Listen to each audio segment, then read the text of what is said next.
Grandpa Dave here. I'm glad you guys are watching this stuff. Never imagined people would be interested in the things I did. You know, if you watch the lawnmower stories, you might like what's coming on, so stay tuned.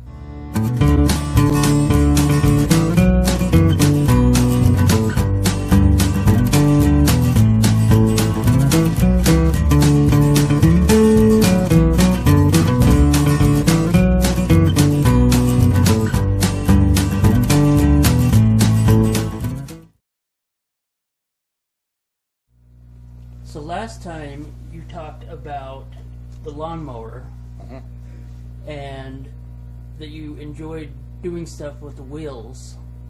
What more do you have story-wise with the wheels?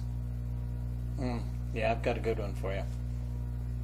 Do you recall the bike that my dad gave me?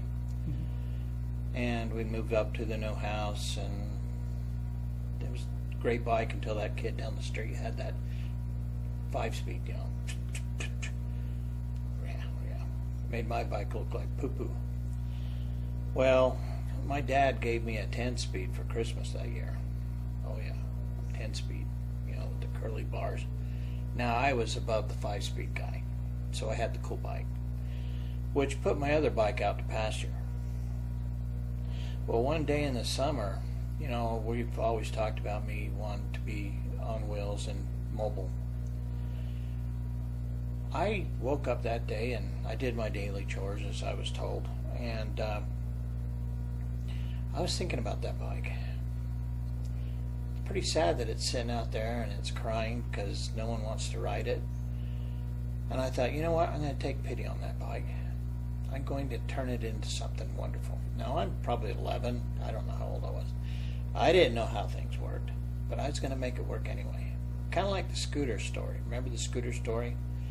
No way I'd have any idea how to fix that scooter, but I was going to do it.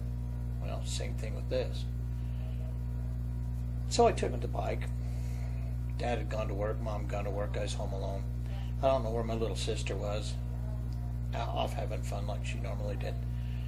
She had a life of her own. And I went out to that bike and I was looking at it and I said, you know, what if I put a motor on that? I could have a mini bike. I could have a mini bike that I made by myself. So I looked around my dad's shop and I was looking for a motor. I needed a motor. We had a couple old motors down on the bottom, but you know, they're like 2-horse and stuff, and Dad didn't think that was pretty cool. Well, he had out in the shed, he had an old tiller that I didn't think he was going to use again. He never said he was going to use it. If he would have, I wouldn't have done what I did. But it had a 5-horsepower motor. Yeah, 5-horsepower motor. Yeah, you're talking it. So I took the motor off the tiller, and I started taking the pedals off, and I couldn't figure out how to mount it on there.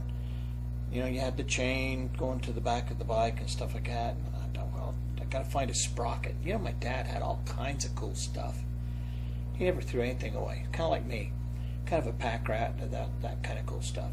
And I found a sprocket that would fit the shaft of the motor. Oh yeah, I found a shaft, a sprocket. So I started figuring things out. I took out the pedals, so now you have a hole going through where the pedals went through. All right, now I got a problem. I can't weld. We don't have a welder anyway, so it didn't matter. I can't weld. What do I do? 2x4s. 2x4s, there we go. I will make it so that I can wedge into 2x4s, and then I'll drill a hole in it and I'll put a screw in. I did that. I did that at that age. Yeah, pretty smart, right? Yeah. Anyway, so I put the 2x4s across, and I put the motor in, and it fit. It was a little tight, but it fit. And okay, now throttle. Okay, well, the throttle on the tiller was kind of one of those things, you know, a little thing on the side of the handle, you just shut up, that thing like that. So I just took it off and ran it up across, put it on the top of the handlebar, so that I can now have the throttle. But, you know, not like a motorcycle or anything. I had to take my hand off and go like that. So I got the motor on there. Now the problem was to get the sprocket to stay on the shaft. Well, I wedged that puppy in with a bunch of wood. I just hammered it in until it was totally solid. I was pretty assured that was going to work. Now the chain was an issue because it didn't quite fit, but you know, with a little effort and adjusting the motor stuff, I got it to work. So now I had it. I had everything done. Here we go. I got up, pulled it up. I had to pull it up. See, we had the driveway was up here, and then it went down a little slope, and there was Dad's shed. So that's where I was doing the work, down here. So I had to push it up onto the top. So I made sure there was gas in the gas tank. Well, the first thing I was going to do is going to drive it down to my one friend's. He's one of the friends that I talked about. You know, the one with the lawnmower, the one that bailed off, that friend. Now, he lived about 2 blocks down and over kitty corner from the elementary school. His dad was actually the custodian of the elementary school. Anyway, I was going to take my new mini bike down there to his house, and then I was going to ride it back. So I couldn't figure out how I was going to start it. I wasn't sure how I was going to do it, but I got on the bike and kind of coasted down and pulled as it was going, and it started, and it was going. And I was going down pretty good. Yeah, I got to the stop sign. So you come out of the driveway, and then the road goes this way, and then there's a stop sign down here. Okay, now I got to the stop sign. I realized several things. Number one, clutch. What is a clutch? I have no idea at that time in my age. There was no clutch. Number two, brakes.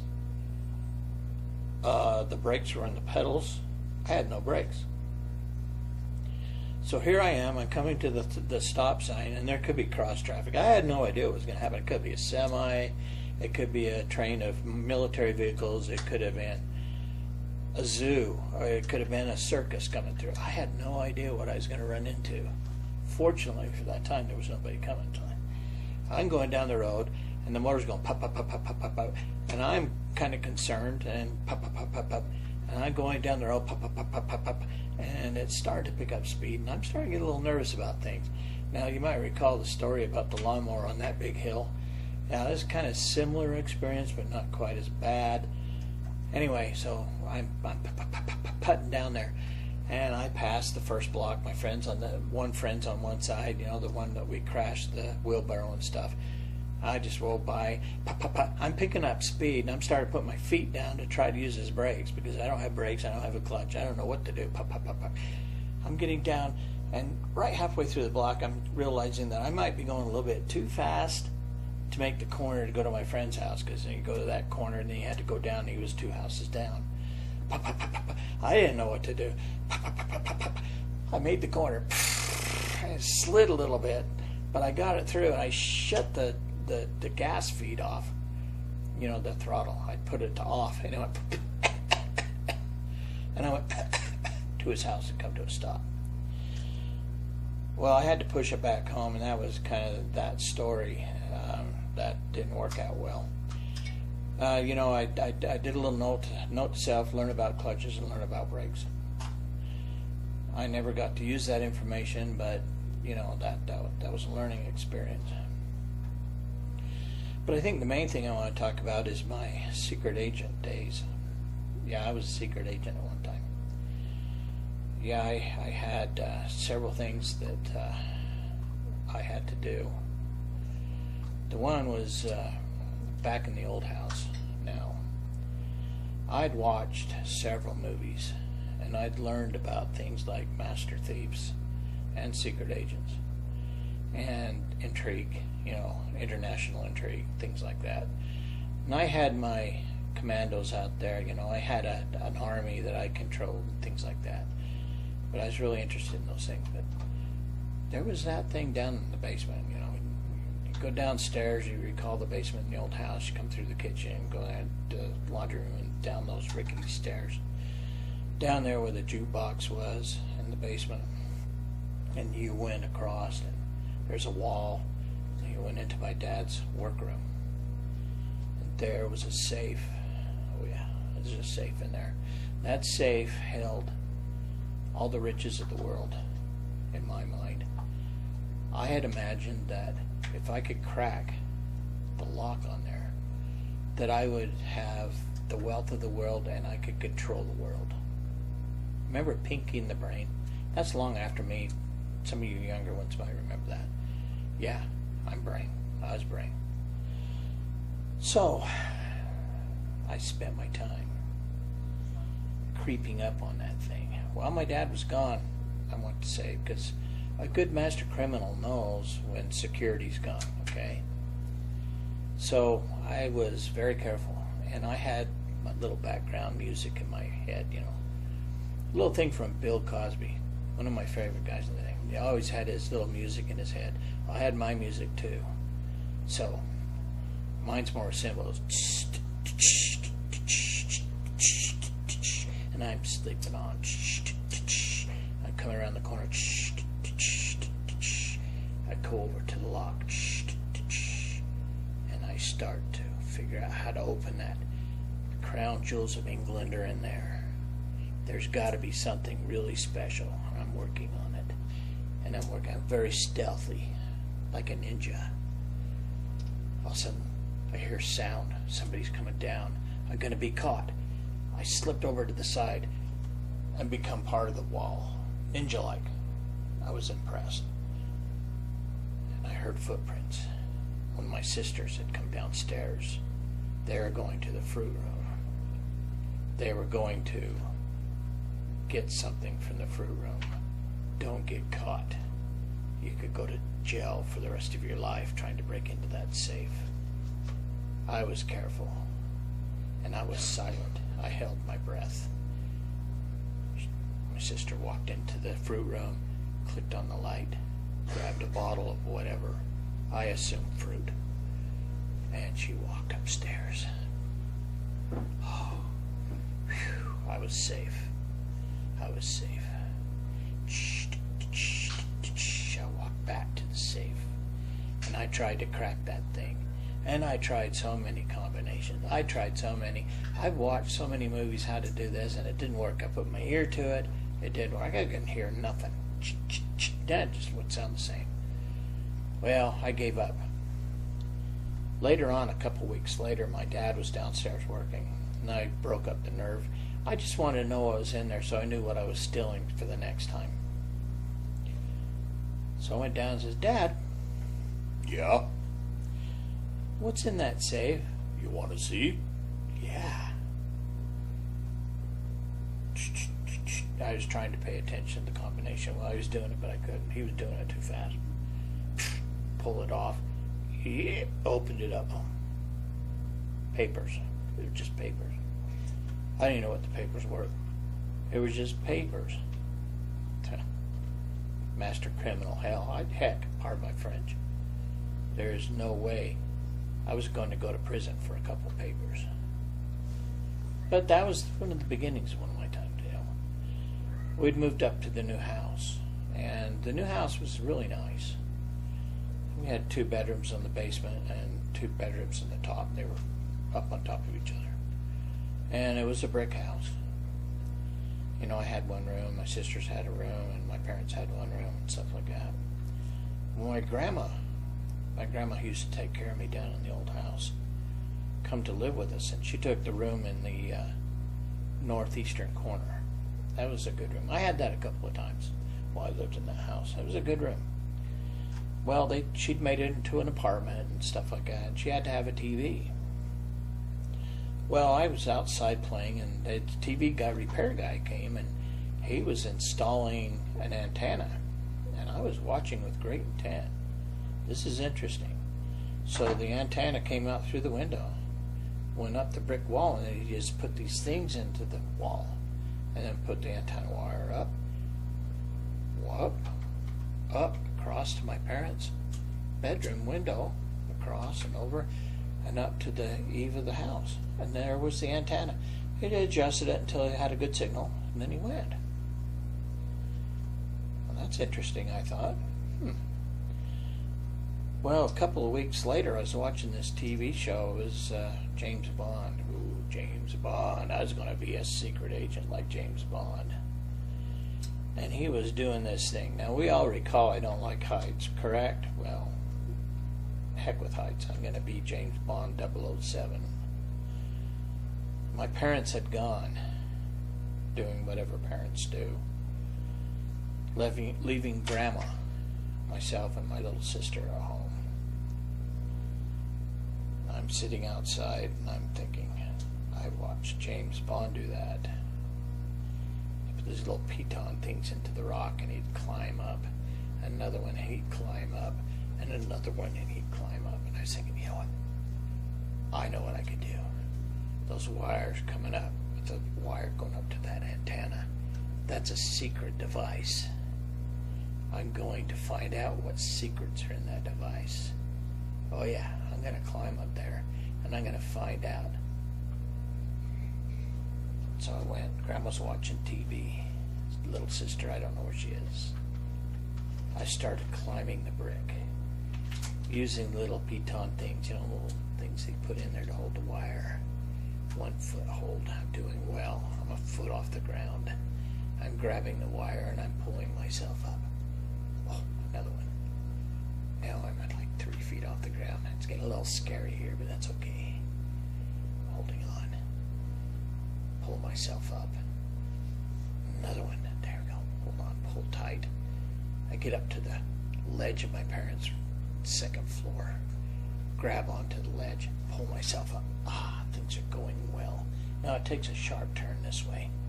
Then it goes up a little more up to the eave. I'm going to get to that antenna. So I go up a little higher. I put my foot, got a good foothold on that one.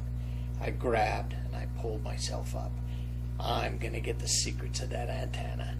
I pulled, and then things went poof, and things started to get loose. And I started to panic a little bit. We talked about me thinking about my past life as a, you know, you go through your life when you're dying.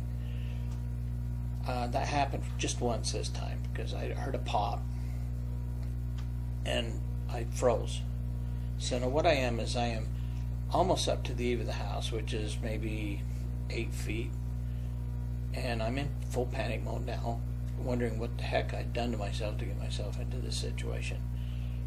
And there I am.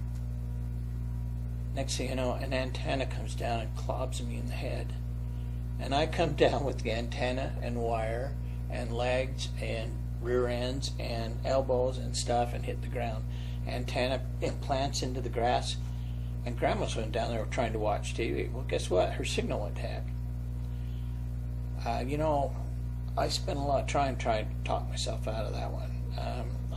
My parents wanted an explanation. I just couldn't come up with something that sounded good.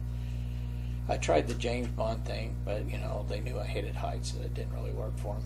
But yeah, so I killed my grandma's TV viewing for the night. That was the end of my secret spy time. But you know, I thought it was something I'd like to share. But we're getting into a time, as you can see from the tree here, if you can see the tree, we're getting into kind of a winter type thing. And next time I talk to you, I want to talk to you a little about snowballs and stuff like that. So I'll tell you what, you stay tuned and wait for the next episode, all right?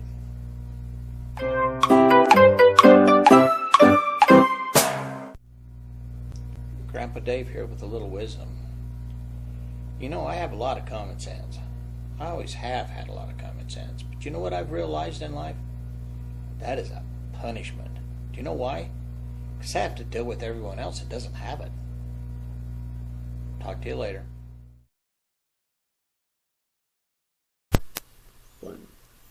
Hey, Grandpa Dave here with a little bit of wisdom.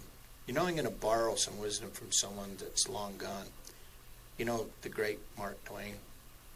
Great man, dead now, so sad. But he did say something that I kind of live by now. You know, your age doesn't matter. Right? Got it. Let's redo another one. Let's do another one. Grandpa Dave's wisdom for today is going to be borrowed by Mark Twain. Great guy, but he's dead. So sad. You know, he said, quote, age.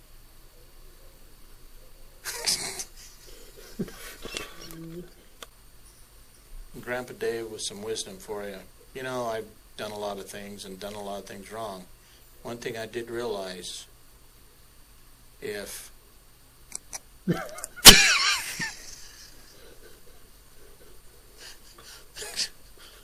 Whoops. Grandpa Dave here with some wisdom for the 95th time. You know what? I'm going to screw this up because I can't remember what I was going to say. Okay.